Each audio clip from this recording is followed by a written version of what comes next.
The thing that's so funny about this, the cheerful voiced man commented into the darkness that surrounded Lorone, is how easily you were caught. He didn't answer. He hadn't been answering, in fact, for the past 3 standard hours or so, the full length of time he and the others had been sitting here with binders on their wrists and blindfolds across their eyes, partly because he didn't want to dignify the other man's ramblings, mostly because there really was nothing he could say. And because Cheerful here was right. Lorone had walked right into the trap, his eyes open, his blaster still in its holster, and now, much sooner than he'd anticipated, the Hand of Judgment's run really was over. Their attackers had taken all 5 of them, and as far as Lorone could tell, they had done it without firing a single shot.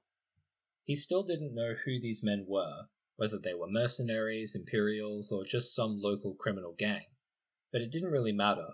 Lorone and the others would either be killed outright or turned over to the Empire, which amounted to the same thing. Whatever his motivation, whatever his plan, the man gloating at Lorone from across the room had every reason to be cheerful. Still, Lorone was becoming increasingly puzzled by the fact that they'd been sitting here for all this time with no attempts at questioning or torture other than having to listen to the man talk. Did he simply want them in pristine condition when he turned them over to the Imperial Security Bureau? The thought of that made Lorene's skin crawl. Somewhere across the room behind Cheerful's voice, a door opened. "There you are," Cheerful said, sounding decidedly less cheerful now. "About time." "Is this them?" a cold voice, male, demanded. "Most of them," Cheerful confirmed. "I admit they're not much to look at." "Take those off," Cold Voice interrupted. "I want them to see me when I explain the realities of life to them." "Not sure that's a good idea," Cheerful warned. "They may not look it, but I'll bet they get real talky once they get to the other end of their one-way ride." "You may have things to hide, Doss," Cold Voice said. "I don't. I want to look them in the eye." "Ah, fine," Cheerful said with a sigh. "You're the boss. Kinka, Shipper, you heard the man." There was a brief patter of footsteps, and a dull light blazed suddenly in Lorene's eyes as the blindfold was ripped from his face. For a moment he squinted against the light, and then his eyes adjusted. They were in some kind of office space, probably the customs building he'd seen from the Suwantech on their way in. The place was typical of this sized landing field, small and somewhat decrepit, with a couple of scan tables, 2 desks, and walls that were lined with shelving and equipment cabinets. At least half of the shelving Lorone could see from his position was bare, and he suspected most of the cabinets were empty as well. 4 men faced them from across the room. One, a large, evil-looking man with brown and white striped hair, was sitting casually on one of the scan tables. Standing stiffly beside him was a somewhat older man in dark business tunic and matching trousers. The other 2 men, Kinka and Shippo, Lorone assumed, stood off to the sides between them and Lorone, 4 blindfolds hanging loosely from their hands. At the far end of the room, a 3rd guard lounged by the building's only visible door. Lorone felt himself stiffen as a stray fact belatedly caught his attention. Kinka and Shippo were holding 4 blindfolds? Trying to seem casual, he looked to either side of him. Marcross sat in the chair to his right, his hands shackled like Lorene's behind his back. To Marcross's right was Quilla, to Lorene's left was Grave. Brightwater was nowhere to be seen. "You're right, Doss. They really don't look like much," the businessman said in the same cold voice as he eyed the stormtroopers. "Do they have a leader?" Beside Lorone, Marcross stirred. "That would be me," Lorone spoke up. "And you?" "What, you don't know my name?" the other retorted. "You came to this sector intent on overthrowing me, and you don't even know my name?" "Of course we do," Marcross said calmly. "You're Bach Yast, recently elected to the post of Chancellor in the Skemp district on Elagasso." Lorone suppressed a grimace, embarrassment momentarily eclipsing his quiet dread of the future looming over them all. He should have recognized Yost right off, even if he wasn't wearing the official robes of office the way he had in all the hollows that he'd seen of the man. That's right, Yost said. Recently and legally elected. I said that you had been elected, Marcross corrected mildly. I didn't say it had been legal. I warned you about these jokers, Doss murmured. Self-righteous clear down the marrow. Yes, aren't they? Yost said, his voice growing even colder. And I see that trying to explain the realities of life would be a waste of time. Realities as in if you bribe someone enough, he'll go away? Lorraine suggested. Exactly, Yost said with a thin smile. I was going to offer you a substantial amount of money to come over to my side. You're clearly highly competent. Doss's list of your accomplishments over the past few months makes that impressively clear. But now I see that such an offer would be a waste of time. I suppose the only question now is what to do with you. Doss? Easiest part of all, Doss said, his voice all cheerful again. All you have to do is whistle up the Pickering garrison and hand them over to them. Did I forget to mention they're military deserters? As a matter of fact, you did, Yost rumbled, eyeing Lorraine with a new gleam in his eye. I was wondering where they found stormtrooper gear to steal. Now you do, Doss said. So get your comlink and call the garrison. Yost snorted. Don't be ridiculous. I'm a government official now. I can't do that. Doss threw the other a confused look. Of course you can, he said. You being an official will only add a whole lot more weight to the charges. And being an official, Yost cut in, I can't accept the rewards for the return of deserters. Doss's frown cleared. Ah, no, I guess you can't. I suppose you'll want half?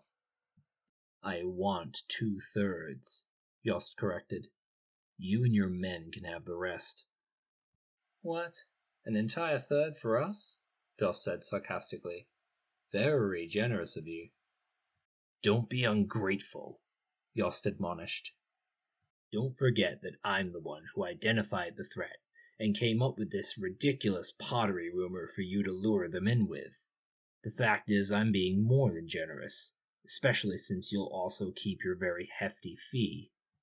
For a moment the two men glared at each other. For whatever it's worth, Lorraine offered into the stiff silence. Whatever he's paying you, Doss, will double it. Shut up, Doss growled. Fine. A third of the reward plus our fee, and we get to keep their ship. Agreed. Yost looked over at Lorraine. Well, let's bundle them aboard your ship and go wake up the Imperials. No need, a quiet voice said from somewhere to Lorraine's right. We're already awake. Lorraine twisted his head around toward the voice. A young woman was standing in the shadows by a bank of dusty storage lockers 20 meters away. Behind her, one of the locker doors hung open, as if she'd been hiding inside the whole time. She was wearing a peasant's tunic over baggy trousers and low boots, the rustic outfit topped off with a short hooded cloak. The hood was pulled low over her forehead, covering her hair and concealing the upper half of her face. In impressive unison, Doss's 3 guards snatched out their blasters. What's that supposed to mean? Doss demanded as all 3 weapons swung to target the woman. Who are you? What are you doing here? You're Miktor Doss, aren't you? The woman asked, taking another step towards Doss and Yost before coming to a halt. I've read about you and your mercenaries. She cocked her head. Or are you actually pirates? The reports are a bit vague. Who is this creature? Yost demanded. Doss, if there's some trick. Shut it, Doss cut him off, his eyes on the woman. Whatever rumors you've been listening to, it's all nonsense. We're a fully licensed paramilitary group, cleared by the sector governor himself. Which means nothing, the woman said calmly. Especially in this sector, where the governor's office is long overdue for a cleaning. It's the times, Doss said philosophically. What about you? Haven't you and your associates ever skidded across the line? The woman shook her head. I have no associates. I work alone. Doss clucked his tongue. Wrong answer, he said. Kill her. 3 guards raised their blasters and fired. and staggered and fell into the dusty floor a second later as the brilliant lightsaber blade flashed into existence in front of the woman, catching all 3 blaster bolts and caroming them straight back at the shooters.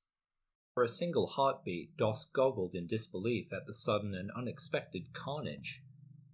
Then, throwing himself backward over the edge of the scan table in a desperate bid of cover, he yanked out his blaster and fired.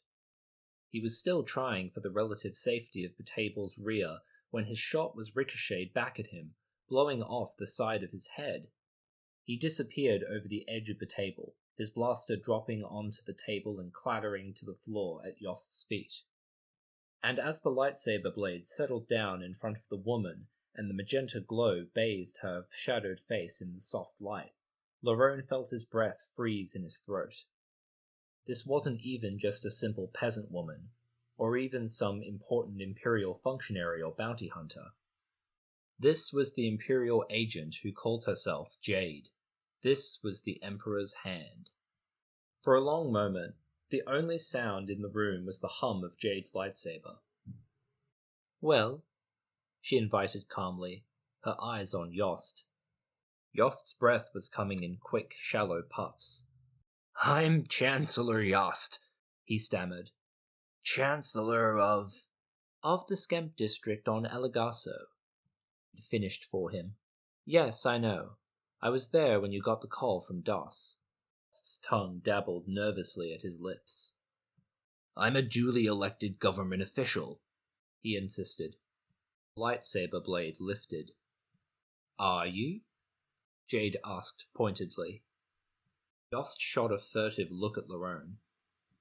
"There may have been some questions." He trailed off. "Let's try a different approach," Jade suggested. "Yost captured 5 men. 4 are here. Where's the 5th? Yost looked at Lerone once again. "Aboard their ship," he said. "Not Doss's ship, their ship. He said they needed to persuade the pilot to unlock the helm for them." Lerone frowned. That one actually made a certain amount of sense. Except that Brightwater wasn't their pilot. Quilla was, and Quilla was right here with the rest of them. So why had they taken Brightwater? "Good," Jade said briskly.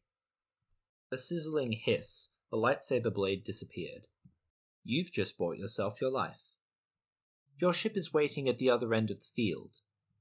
You'll get aboard her, go home, and never mention this incident to anyone.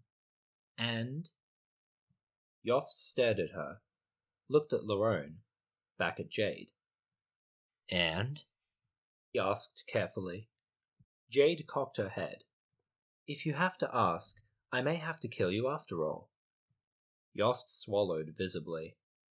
"May have been some irregularities with the election," he conceded. "Perhaps it would be best if I called for a new one."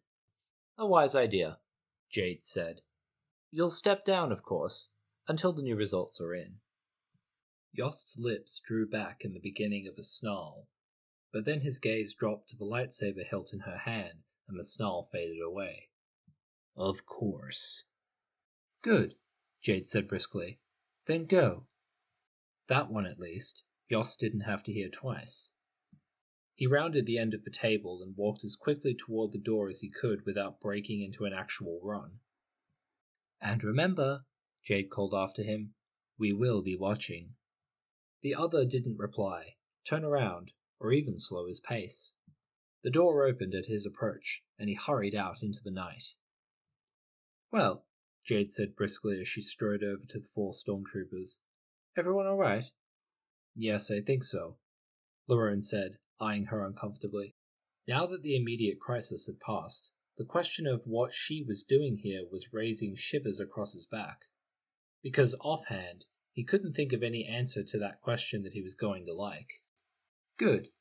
Jade stepped around behind the row of chairs, and with a snap hiss of her lightsaber blade, once again, she sent a glow of magenta light across the room. "Let's get you out of here and go get Brightwater, shall we?" "If Yost wasn't lying about where they had him," Quilla warned. "He wasn't." There was a slight tug at Lerone's wrists as the lightsaber sliced through his binders. One of Doss's men told me all about Brightwater while they were heading over here from Yost's ship.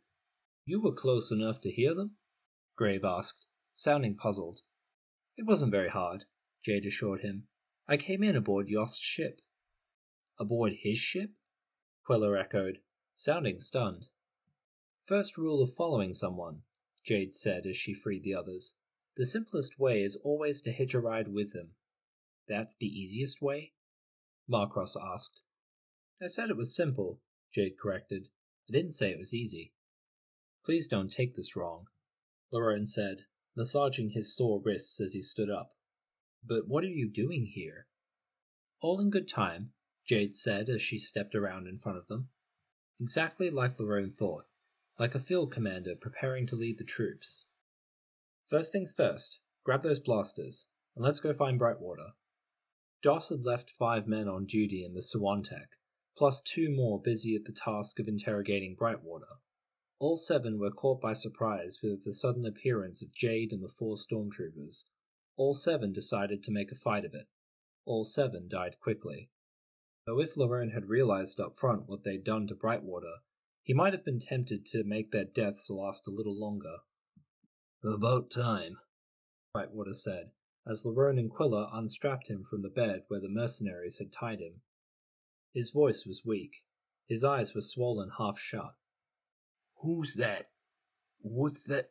Who's there behind you? It's all right, Quilla assured him, his voice dark and grim as Grave popped open the med pack. It's Jade. She came by to help. Jade? Brightwater asked, making an effort to open his eyes a little wider. What's... He broke off into a coughing fit. What's she doing here? Helping you out, Lorraine told him. Hold still, will you? So much for your lucky coin, Grave commented, as he loaded a hypo with a painkiller. Hey, I'm alive, aren't I? Brightwater pointed out weakly. Lucky coin? Jade asked as she peered into Brightwater's eyes and delicately touched his forehead. Some force thing, Lorraine guessed. A worthless old pre-Empire drugget that he picked up a couple of months ago, Grave told her. Some grateful farmer was trying to unload them on us. Brightwater's the only one who took one. You see the kind of luck the thing gets you.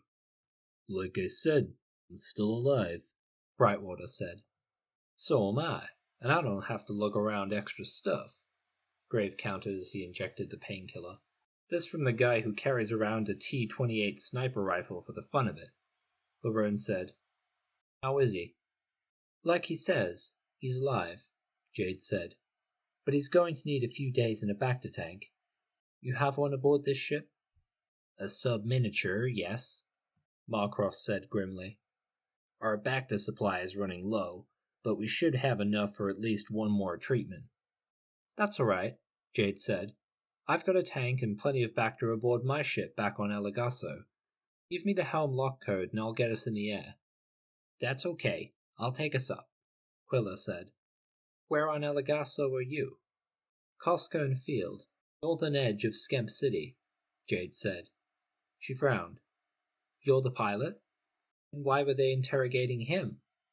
Because they're mercenaries, Brightwater said. That means they're stupid. And also because this idiot pushed past me into the cockpit when the gas started flooding in, Quilla said, giving Brightwater a final worried glower as he slipped past Jade. They probably found him sitting in the pilot's seat when they got in, he added over his shoulder as he headed forward to the cockpit. Roan nodded. He should have guessed it would be something like that. Quilla would have just been leaving the cockpit when the attack started, which would have been Doss's cue that he was the one to beat the lock code out of. Only Brightwater had made sure that he would be the one actually in the cockpit when their captors started looking around. That true, Brightwater? He asked. I was just looking for some place soft to black out in, Brightwater protested. You know how uncomfortable these decks are to fall on. Sure, Lorraine said. Joking aside, that was a pretty stupid thing to do, Marcross said. They could have crippled you. Hey, I fly speeder bikes for a living, Brightwater said, wincing as he tried to shrug. Sitting down work. Not the only one who always has to be running around everywhere. Or they could have killed you, Graves said bluntly. Brightwater tried the shrug again. Better me than Quilla. Marcross shook his head and turned to face Jade. You going to ask Lerone, or should I? Lerone braced himself. I will, he said. I think all in good time has arrived, Jade. So it has, Jade said. Bottom line, I'm on a job that requires me to infiltrate a heavily guarded governor's residence. The governor in question has brought a lot of his sector's stormtroopers to guard him. It occurred to me that a few unknown stormtroopers, mixed in among a lot more unknown stormtroopers, might be able to do some sufficient recon and infiltration. The room had suddenly gone quiet. Even Brightwater's labored breathing seemed subdued. You're asking us to work for you, Lerone said. Jade's eyebrows went up fractionally. Did I say anything about asking? The room went even quieter.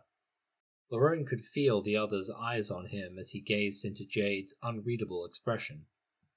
Just because they don't know us doesn't mean we can pass without being challenged or identified, he said. And if we're caught, we're dead. Not to worry, Jade assured him. I have all the authority I need to get you out of any trouble that you land in. Only if you're at the right place at the right time, Marcross said. It doesn't sound like we're going to be running in the same circles you are. What's this governor supposed to have done? Grave asked. If it's not some big secret. We think he's trying to make a deal with the rebellion, Jade said. Really? Lerone said, his mind flicking back to Governor Chord of Shelconwa. Is this your specialty now? Dealing with seditious governors?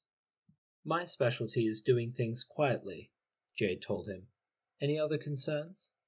Grave cleared his throat. If this is a Rebel Alliance thing, he said, are we likely to find Lord Vader coming into play somewhere down the road? Beneath Lerone's feet, the deck lurched slightly as Quilla got the Sawantech into the air. Meanwhile, we need to get Brightwater into Bacta as soon as possible, Jade went on as she stepped back into the doorway. Does Quilla know about the hyperdrive kick setting? I don't know, Lerone said. What's the kick setting? It's something ISB ships are sometimes equipped with, Jade said. Engaging it jumps your hyperdrive speed about 20%. No, I don't think he knows about that, Lerone said, feeling his eyebrows rising on his forehead. After all these months, there are still secrets to the ship that he and the others hadn't found? That could have been very handy on occasion. Often it's not, since it eats up fuel 40% faster, Jade said. In this case, I think the Empire can afford the extra expense. Her eyes shifted to Brightwater. Take care of him.